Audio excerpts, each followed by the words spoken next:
but then through Doc and all the videos, and then through the analysts and all that, I felt very. I learned how much I didn't know about crypto. Let's put it that way. Can you tell us a little bit about your background and what you do for a living? Well, I'm an 80-year-old guy that always likes to keep learning things. So basically, I grew up really with a degree in engineering and business, and then went to sold mainframe computers back in the when computers did what our iPhone does today, 42 trillion instructions per second. I was selling computers that did 1 million instructions per second that filled up whole buildings. And that was in the 70s, and then we moved into real estate in the 80s, 90s, and early 2000s. So I've been in real estate for basically 40 years, and commercial real estate, and then I helped my wife in residential, and then but I've been involved with investing in stocks ever since high school, and so we actually bought some Bitcoin back when at $400 a Bitcoin. I bought 3 of them. I thought, okay, this is kind of wonky money, so I'm just going to buy 3, and I was so excited I sold for $700. So bad on me, but since then we've been in and out of Bitcoin. But that's kind of my background, and so I'm kind of a techie. I enjoy learning things, and basically I was back in the early 90s a heavy day trader, and so it's been fun. I like the challenge. What made you want to get into decentralized finance specifically? I saw Tan's video somewhere on Facebook or something. I didn't even know about liquidity pools. So I mean, I knew about things were being tokenized. There was talk about the stock market being tokenized in 5 years, and so I wanted to learn more. So I really did not know about decentralized finance. I mean, I guess I had a Bitcoin account, so I was participating in that business, but I really didn't know all the technical terms or anything else. So really, I was kind of a novice, if you will, in all that. I mean, I knew about crypto. I owned Bitcoin. I bought some other Bitcoins. I mean, other cryptos through Coinbase, but that was about it. I knew nothing about liquidity pools and all that exciting stuff. What made you feel comfortable entering into a partnership with Decentralized Masters? Well, I'm always wary of startup. I viewed Decentralized as a startup company of sorts. I've heard about the scams in crypto, and for that matter, email scams all over the place. But so I'm very, very wary. I checked out as much as I could the company. I saw Tan's video. He's a certified financial planner. The fact that I knew what he had to go through to get that. So that spoke volumes to me that, okay, here's a guy that's sharp and he understands finance.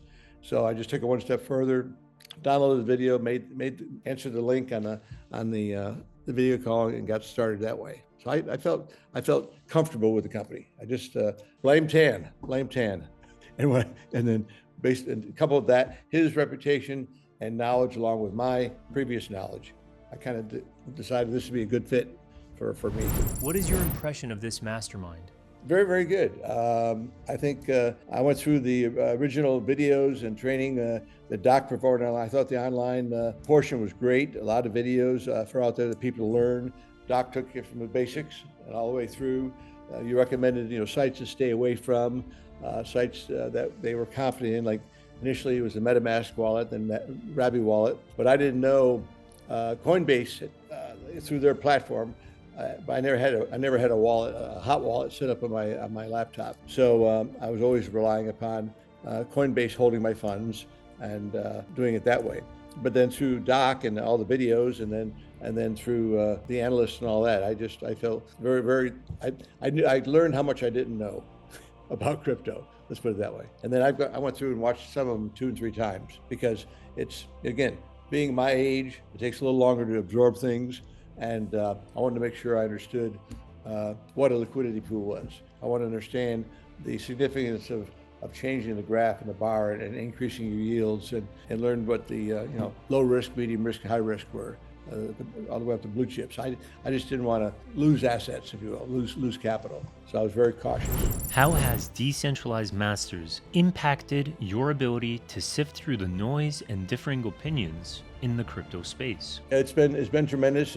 Troy, your head of membership, he lives about 5 miles north of me. I've never met him personally, and he's been very helpful in keeping me apprised of. He called me about the platinum, upgrading to platinum, which I did. And yeah, it's a big step, but I felt it was going to be worth it because I like to have access to the top dogs, if you will, and I like the fact that we'd have that one-on-one opportunity to do that with Tana Salim. Basically, if you will, folks who's listening, it's the inner circle of DeFi Masters. To get to that inner circle, you need to become a platinum member, and I think there are like 200 and some of us out there. But after that call, there's a private room that we go to, a Zoom room, and we can ask any question. What would you say to someone who is thinking about joining Decentralized Masters or getting into the decentralized finance space in general? Well, first of all, go online, look at some of the testimonials, such as this one and others that you can find online. Check them out. They're headquartered in Dubai. I've been to Dubai 3 times, and I've got some friends there. So I'm planning a trip there over the next several months, and I'm planning to schedule a time to meet Tan and Salim, shake their hand, plus see my friend. So basically, I would check out the testimonials online, talk to people online that have had experience with them, research it a little bit, and I think online testimonials are the best, because I'm putting my reputation on the line for your company with this video, but I feel comfortable enough with them. And the people that know me know that I'm a pretty nonsense guy, and I like to be thorough in my decisions.